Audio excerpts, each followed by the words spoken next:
Today we'll be dissecting the bigoted rantings of an autistic imbecile. Jeffrey Fullington is a self-diagnosed autistic who pretends to be a medical professional to scam for money on YouTube. He is clearly an idiot and receives government subsidies to live independently under the care of a group home/nurse facility for the disabled. In today's episode, Jeff will rant about the dangers of education, somehow indoctrinating children into homosexuality. This is more evidence of how incredibly stupid Jeff is because he's arguing about children being turned into himself. This is Dora. My grandson being in the dress. I'm trying to see what the issue is about that. Okay, you'll have to talk to Dara. Who's She's the Dara? director. She's down in the other classroom. Is she the one that was in charge of the kids or my grandson? I was, but I can't talk to you. I was, Why? but I can't take You're not accountability on or the form. responsibility We'll for have it. to get Dara up here and see if she will let you. Let me talk to you about it. First of all, I'm coming down here because we don't do that. The transgender and all that. We don't do that. I understand. I don't either. And I don't appreciate you encouraging him to put on no dress for the second day too. I don't appreciate that. And don't think this is going away. I'm going further with this. Okay, you can go down and talk. No, to I'm not Dara. done talking to you. I'm letting you know the next time that you put any kid in a dress, we're gonna make you go viral. Okay, you need to go talk to my director because it. See, she's not No, taking I any got an issue with accountability you for about why that. his kid was in a dress. I'm not playing with you. I'm sorry that you feel that way. Yeah, I'm sorry that you feel that way. But you should have called me before you made the decision to put my grandson in a dress. Okay, you can speak to the. No, I'm speaking to you. Please do not talk to me. Right, he's speaking to the person that I put his wouldn't kid be in up a here if you dress. wouldn't put my grandson in no dress. Again, Well, do what you gotta take it do. up with Miss No, Dara. I'm taking it up with you. Right, yes. So that's how they do. They evade, and try to be a barrier between the parent or the grandparent and the kid. I don't know the context of this video, so I don't. That was the second day of school, and she put apparently the claim is that she put his grandkid in a dress at school because of transgender. And you saw how young For those what? kids were. Oh, to celebrate. we don't know trans- And that, he so goes I don't to wanna- confront her, and she's like, I'm not going to talk. She's the one that did it, but she's trying to redirect him to a whole bunch of other How do people to we- talk to other than the person that actually put his kid in the did you dress. say She's she did evading it? responsibility. Effigy, you know more about it? You want to come up? Did she say what? Did she say that? Because I'm on a phone. So did she say that in the video that she did it? Yes, she did. He said, I'm going to talk to the one that put it. She's like, that was me. Okay, I missed that part. Sorry. But Yeah. to be clear, he was because talking to of the right transgender? person, and she was evading responsibility. But Jeff, you said it was because of transgender celebration. This is the reason. That's what he said. I mean, it's the boy in a dress. What do you think it's for? No, but there's got to be some whether. All I have is the video. Maybe reason. somebody that knows more about it has the context for it. But Yeah, that's yeah, the I don't first wanna- time I'd seen it. I don't Paige wanna- just Putting a kid in posted a it. dress is weird. If they're Yeah, I celebrating don't- something, then at least there's some reason that they did it. But you don't shut the parents out of it, regardless of what it is, and that's what she's trying to do. Well, I don't want to attack somebody that may be innocent of all this, but I get what you're saying. I agree 100% if it's the actual what we're talking about. Well, Effigy, why couldn't she say that then? Oh, they're playing dress up. Like where are you getting this from? The context. But why does everybody get upset if they don't get the explanation that they are looking for? Because it's about transparency and trust and accountability. And when you don't get that, then you naturally get But who says distrustful. that? But that's your view. No, that's What if they basic don't human believe that? psychology. That's basic human No, but psychology. these Your are children. Not transparency everybody builds needs that. trust. Not everybody And what believes she's that. doing does not build trust. Well, But what happens when you give trust and the trust is taken advantage of? again, context That's means like- everything, right? You got to have everything in context. And if that's you what I'm don't trying to have acquire. everything in context, then it's really hard for you to formulate an opinion about the situation. Well, anybody can that's form an opinion about anything. That's not hard to do. Right. But how much context does one need, and where do you get the context? And that's true for anything we see on social media. Like, Well, that's Jeff again displays his pseudo-intellectual dipshittery here. Anyone can form an opinion is a meaningless statement in an objective analysis of something. This brings to mind a quote often attributed to Isaac Asimov.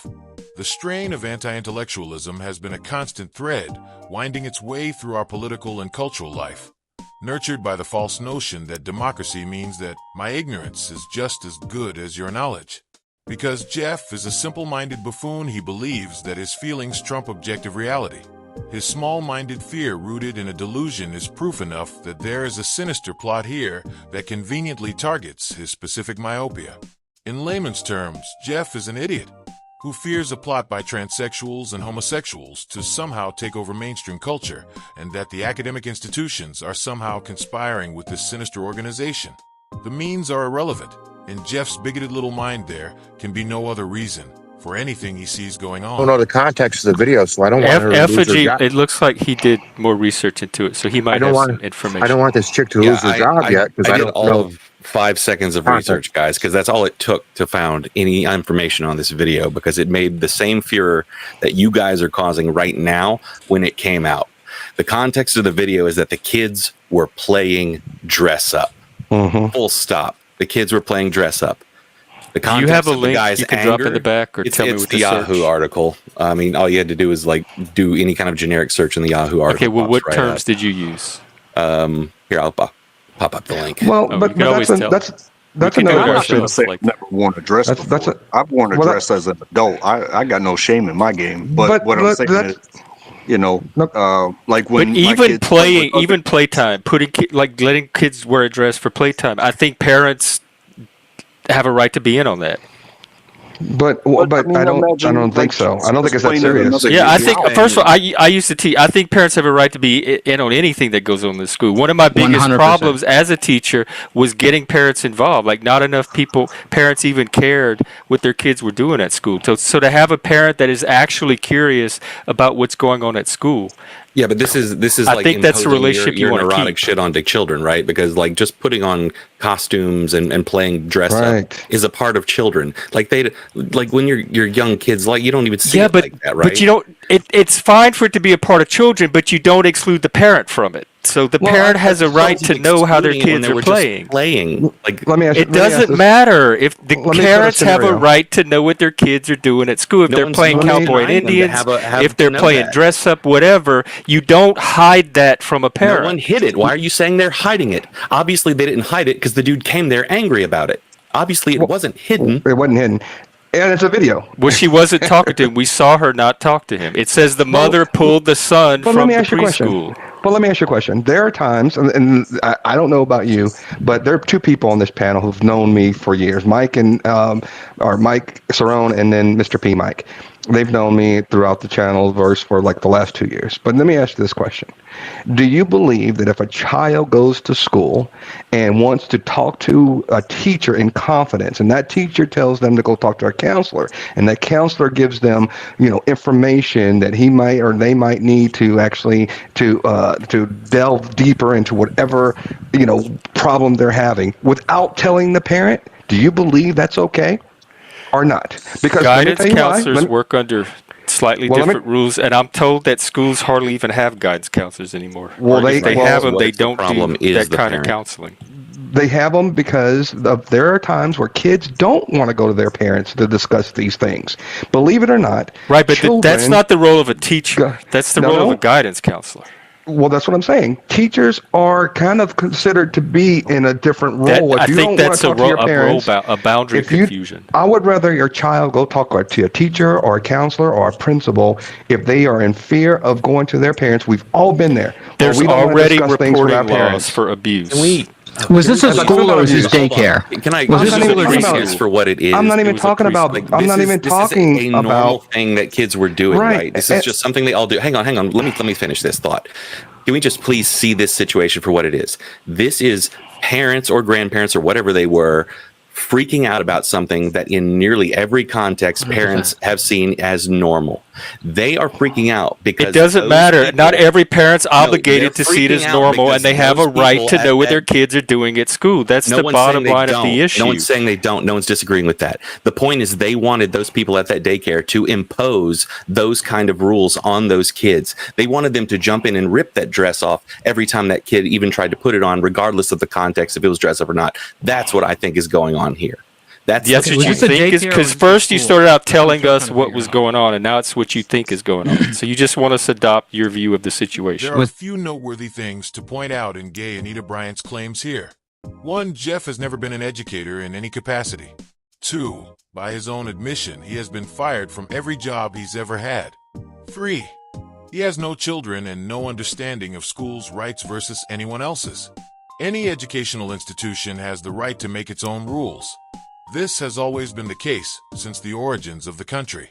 Curriculum and standards are set up at the state level and determined by the school board.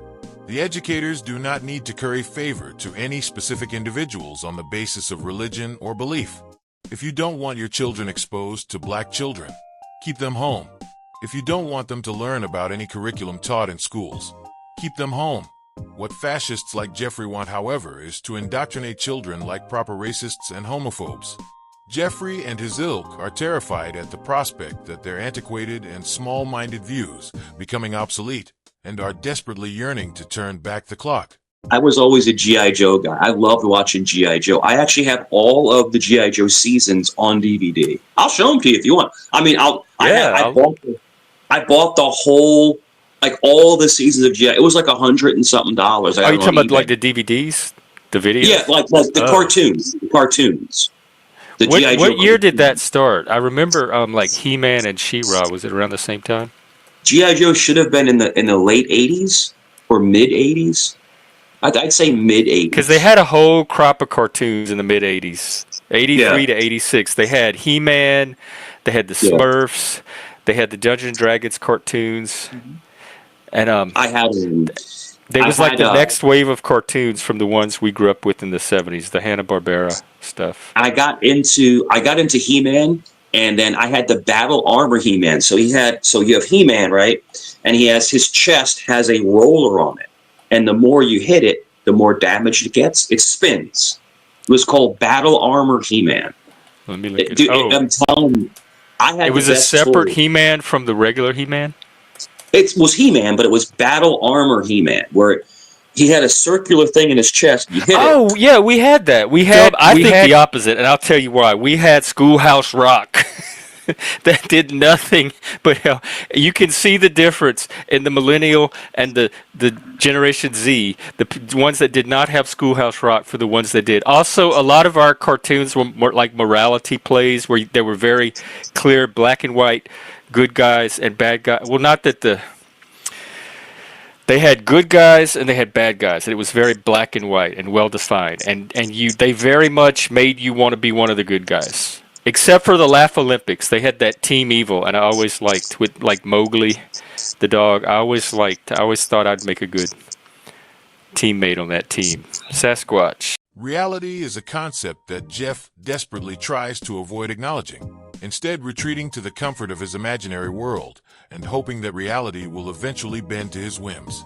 Many people with autism struggle to distinguish between reality and fantasy, but most make an effort to reduce the impact on their lives.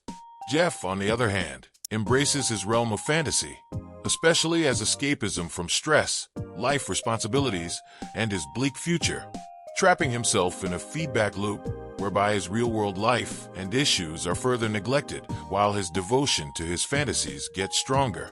Jeff also obsesses over popular rules about relationships. He's held onto the idea that masculinity is somehow under attack by women and homosexuals, despite being an extremely effeminate gay man. He is as masculine as Truman Capote on The View. Other rules Jeff has culled from pop culture include superficial platitudes about decency, often expecting them to be valid in situations concerning others he has wronged. To name a specific example, besides emphatically claiming to be an educator and requesting others do their research, Jeff once openly expressed a belief that learning morals about love and friendship from franchises like My Little Pony and Care Bears can prevent war, woefully unaware that the real world and human beings are many times more complex than what is portrayed in a cartoon for young children. In conclusion, I would also like to put to bed the lie that this man is certified to do anything, as I'll show you here. Egotism is the most important and self-destructive of Jeff's flaws. It is this egotism that may one day lead to someone truly quote-unquote scapegoating him in real life. It's unlikely that Jeff actually suffers from narcissistic personality disorder, although it's likely that someone else in his family does. While extreme self-centeredness and egotism is often conflated with the term narcissism, NPD is also an existing mental condition characterized by more factors, such as emotional manipulation or split personalities for different people. Given the fact that Jeff himself is too stupid to actually emotionally manipulate anyone, let alone not get manipulated himself, Jeff most likely isn't a narcissist in the real sense. However, it's possible that his mom did employ plenty of abusive NPD-like traits that might have influenced Jeff's behavior in some ways. Jeff actually mentioned, in a theatrical manner, considering suicide on his panel several times, even for something inconsequential.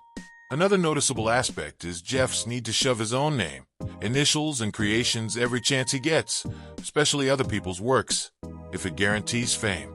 That said, while a lot of factors like his relentless attention whoring or his lack of empathy coincide with symptoms of the disorder, factors of his ego were mostly results of his shitty upbringing and awful luck for winning contests, giving him a huge sense of self-importance.